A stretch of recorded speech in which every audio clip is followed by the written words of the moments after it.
So ito yung ano nila dito, part lang to ng Dakak. Yun yung doon na mga ano is accommodations, yung mga room doon.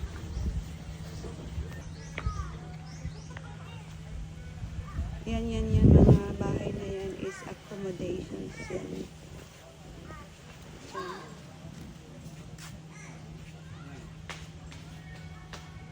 So ito lang yung beach nila ng Dakak yan. Ito lang yung beach. Malinaw ang dagat walang ano, walang masyadong tao, tahimik. So ito yung mga ano na for water sports. Ganyan, water sports. Yan, aqua sports center. Okay. So ito yung dami nilang ano, life vest for mga water sports.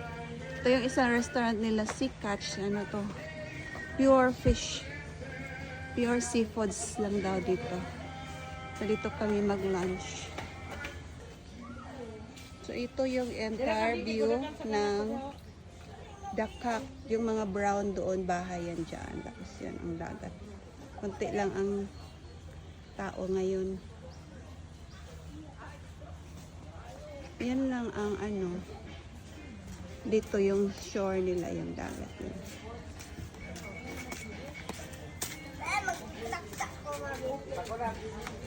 Ayun sila sa taas, oh. Akyat pa yung ano dito, senior. Ikaw, mama. Ikaw. Ikaw sa. Ito yung mga kakain.